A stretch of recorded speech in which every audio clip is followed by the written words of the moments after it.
Hello everyone, now I am going to introduce the software of SpinQ Gemini LAB. As you can see, the interface is made up of three sections, which are the experiment section, equipment section, and user settings section. In the experiment section, we can explore experimental guidelines and access the experimental modules to conduct experiments. After turning on the computer and before we start running an experiment, users need to do a few steps to ensure robust experimental outcomes. Clicking the equipment section, we can monitor the status of Gemini LAB, such as temperature, magnetic field, and the change of resonance frequency of qubits. Based on this data, users can determine if the quantum computer is working well or not. If not, we can use the auto-calibration functionality, which will take about 5 minutes. If there is a significant change in the magnetic field, we can use the auto-shimming functionality, which will take about 30 minutes.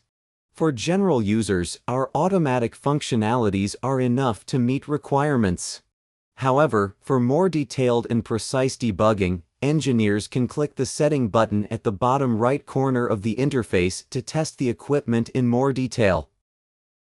The user settings section includes functionalities such as authorization, user settings, and more. Let's get back to the experiment section, consisting of 4 modules. The Principles of Quantum Computing module is the most fundamental and required. We also have 3 optional modules: Quantum Algorithms, Integrated Quantum Technology, and Research Experiments. You can choose based on your needs. Let's take the first experimental module as an example, to showcase how they can serve you in quantum computing education. The Principles of Quantum Computing module consists of 9 experiments, breaking down the underlying principles of quantum computing into 9 individual experiments. Each experiment is equipped with corresponding guidelines covering the principles, step-by-step instructions, and more. Following our detailed guidelines, users can conduct experiments, record the experimental data, and write experiment reports. For example, in the first 4 experiments, users can observe phenomena including spin magnetic resonance, Rabi oscillation, quantum superposition, and quantum decoherence, and measure important parameters related to the quantum system. These measured parameters can be applied in subsequent experiments. In the following experiments, users can gain hands-on learning of how to effectively control the quantum system, how to initialize the quantum system, how to construct quantum gates in quantum circuits, and participate in the data processing of quantum tomography. Finally, we can conduct a complete quantum computing task using the hands-on knowledge we gained from SpinQ Gemini LAB.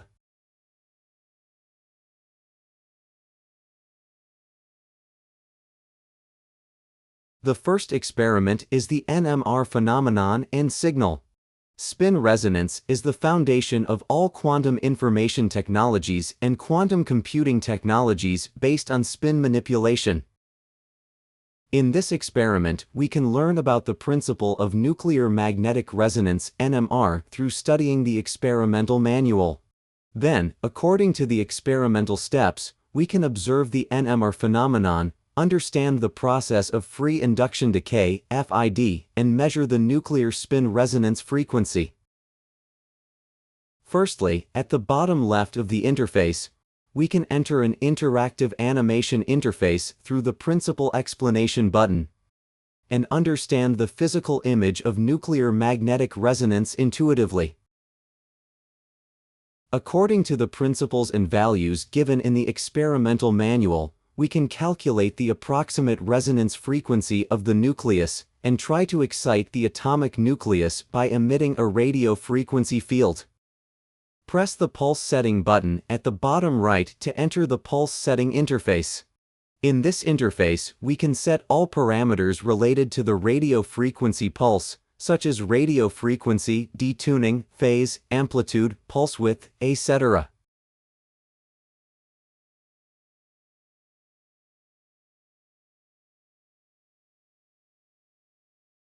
Meanwhile, we see that there is a function similar to an oscilloscope at the top of this interface, where we can visually observe the waveform of the radio frequency field.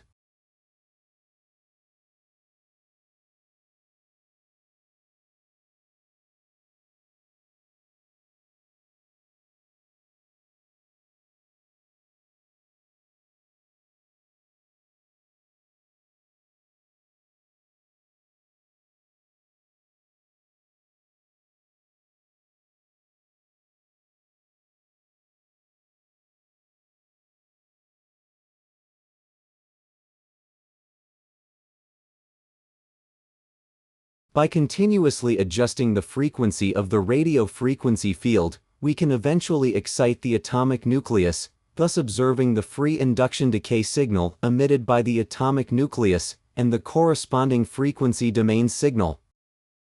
We accurately obtain the resonance frequency of the atomic nucleus through the NMR phenomenon. Click Lock to record the obtained atomic nucleus resonance frequency, and continue to use the resonance frequency parameter in subsequent experiments. In addition, we can observe the changes in the atomic nucleus resonance frequency in the equipment monitoring interface, and these changes occur with the environmental magnetic field. By using an external small magnet to interfere with the main magnetic field in the device, we can see a noticeable offset of the nuclear spin resonance frequency as the environmental magnetic field changes, it proving the impact of the external magnetic field on Zeeman splitting.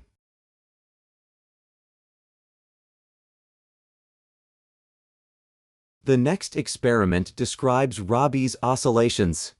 In this experiment, we observe Rabi oscillations by continuously applying a radio frequency field to the nucleus based on the resonance frequency of the nucleus measured in the NMR phenomenon experiment. This is used to understand the energy level jumping behavior of the nucleus and to measure the parameters of the Rabi oscillation frequency that will be used in subsequent experiments. The Rabi oscillation experiment is important in quantum information technology because it is the basic method of controlling qubits. Similarly, we can familiarize ourselves with the physical image of Rabi oscillations through the interactive animation on the principal explanation page. The continuous application of a radio frequency field causes the state of the nucleus to continuously flip, which is the process by which the nucleus undergoes a jump. Then, we edit the experimental parameters we need in the pulse setting interface and interact with the quantum system through the radio frequency field. According to the content of the experiment, different excitations of the nuclear spin are performed and different experimental data are collected. In this process, we can see the free induction decay signal and the corresponding spectrum data of each experiment on the interface.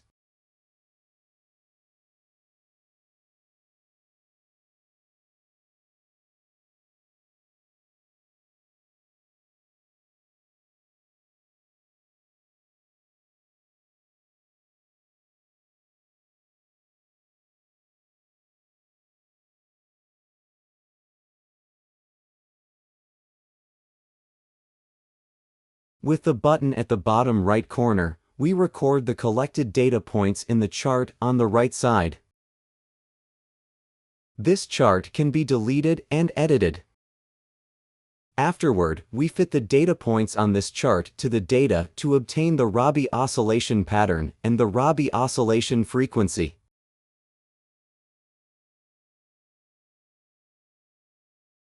The quantum bit experiment is now introduced.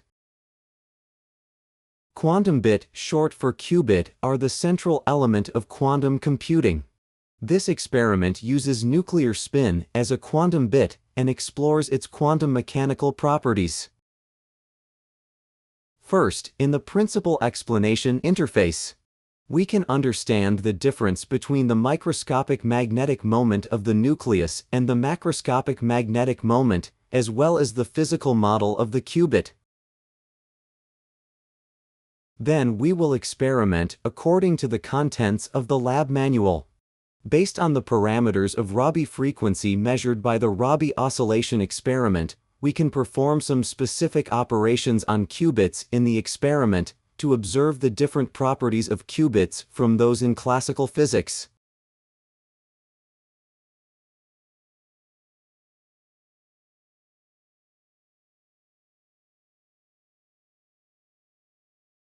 The raw data of the experiment is displayed on the left side of the interface.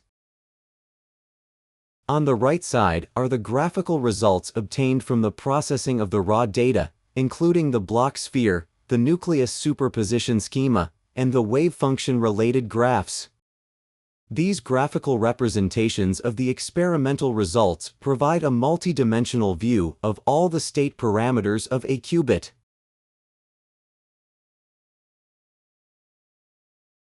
Next, let's introduce the quantum decoherence experiment. It is important for quantum computation that qubits maintain coherent properties. In this experiment, we will observe how a qubit backs from a coherent quantum state to a classical thermal equilibrium state. We will also measure important parameters related to the decoherence process. First, we can learn about the physical image of quantum decoherence through an interactive animation. Next, arrange reasonable experimental operations according to the content of the experimental guide, stimulate the atomic nucleus for feature excitation, and observe its decoherence process.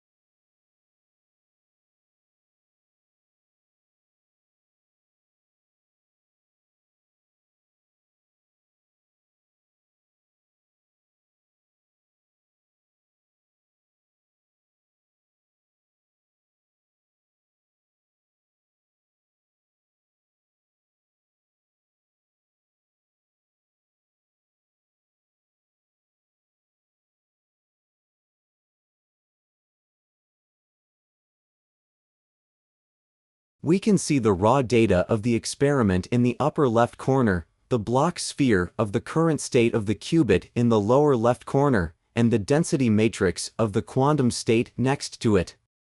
We can see that after a series of experimental manipulations, the qubit degenerates from the surface of the block sphere to the interior of the block sphere, which is an obvious relaxation phenomenon. In the process of multiple sampling records, you can get the trend of the change of the relaxation of the qubit graph showing on the right side. Through fitting the data on the graph, you get the decoherence time constant. We can manage the data on the graph and can change the fitting model of the data and different data processing for different experimental data.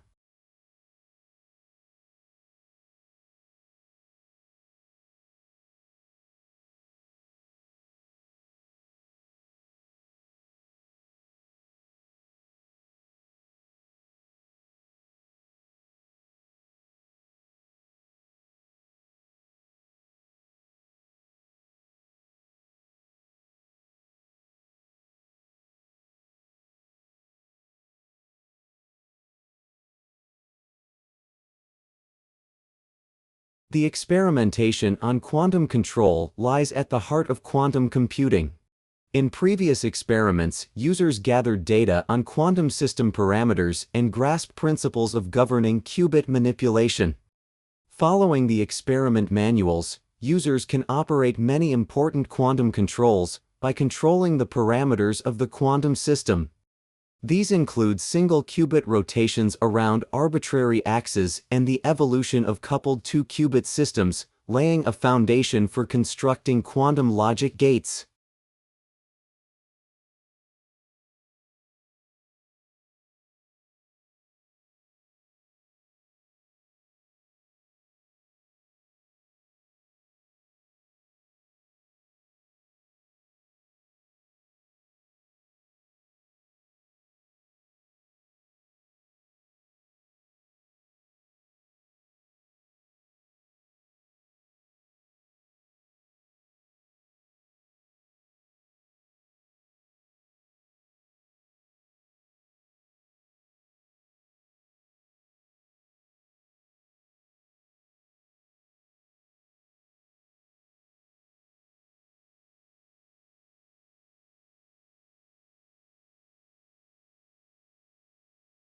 The interface presents raw data on the left-hand side, processed visualizations of quantum states and density matrices on the right. These demonstrations enable users to observe the varied effects of different quantum control ways.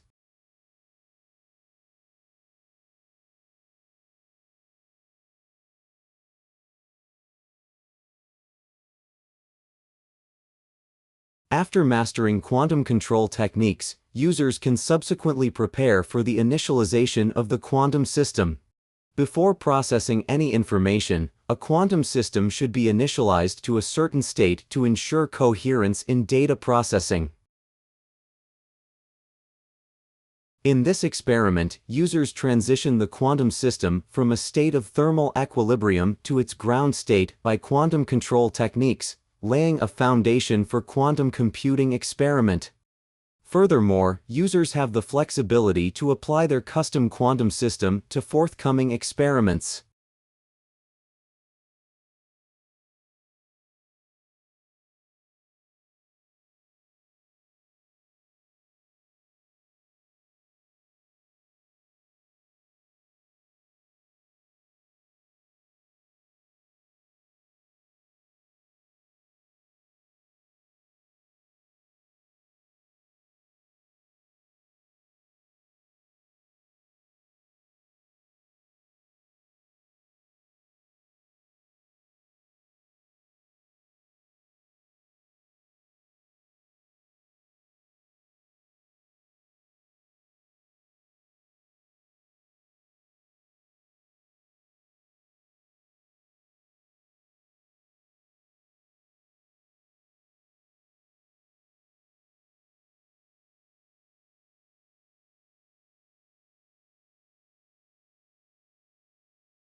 The experimental outcomes of quantum system initialization are presented in raw data, energy level distributions, and density matrices.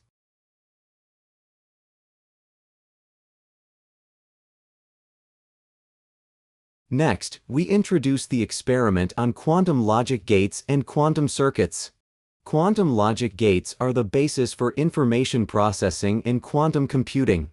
In analogy to classical computers, we first need a universal gate set to perform any logical operations, and only then can we implement more complex algorithms. Therefore, in this experiment, our aim is to construct a universal set of quantum logic gates using quantum control methods. We can see the truth table for each quantum logic gate on the left side of the interface. Clicking on the list, we can switch among all common quantum logic gates. After that, we can build the corresponding quantum logic gate by setting the experimental parameters. We can test quantum control.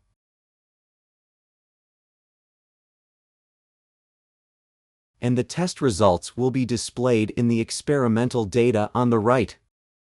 Based on the test results, we build the quantum control sequence into the quantum logic gate we want to use. After building quantum gates, you can view and modify the parameters of the quantum gates or save them. The quantum logic gates built here will be used in subsequent experiments.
Entering the quantum circuit interface, we can choose not only the initial state and quantum logic gates we have set before, but also select built-in parameters.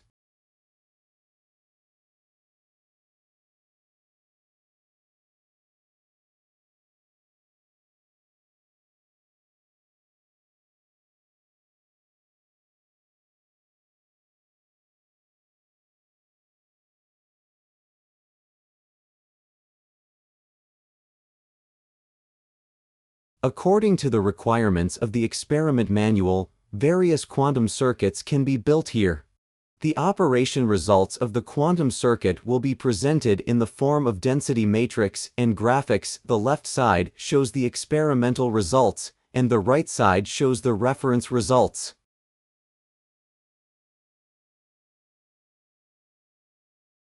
The quantum state tomography experiment is introduced next. The quantum state tomography is the operation of reading out the end state of qubits obtained by quantum computation. We will perform the experiment based on the quantum logic gate constructed in the previous experiment, and then participate in the quantum state measurement readout operation.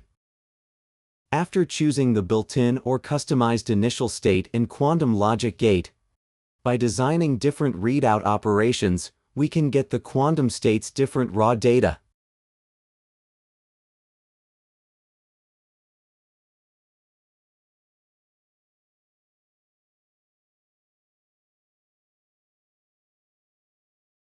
By fitting the raw data, we can obtain the angular momentum information embedded in the raw data of the quantum state. Based on the calculation of the angular momentum information, the quantum state tomography is finally realized and verified in the tomography interface. The interface will give the fidelity of the user's measurements and the theoretical expectations.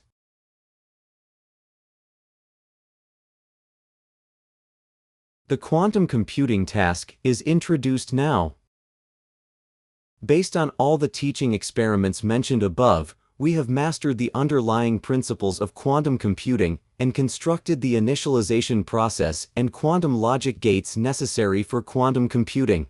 Next, we will integrate all the contents to carry out a real quantum computing task. In this experiment, we have the same choice of parameters built into the system or those constructed by the user in the previous experiment.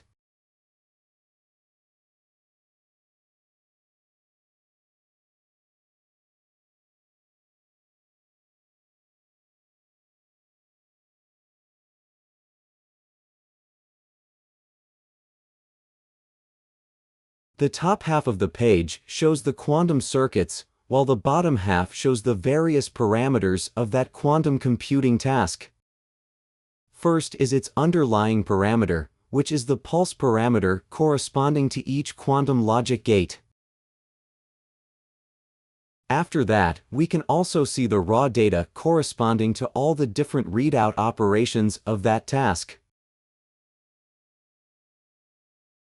It is also possible to see the experimental results of the quantum circuits as well as the theoretical expectations.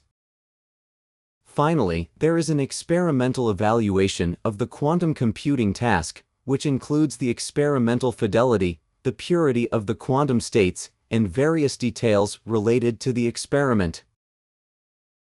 In this experimental interface, we will utilize the quantum computing task to perform a complete experimental case as provided in the lab manual. The results of this task will be evaluated.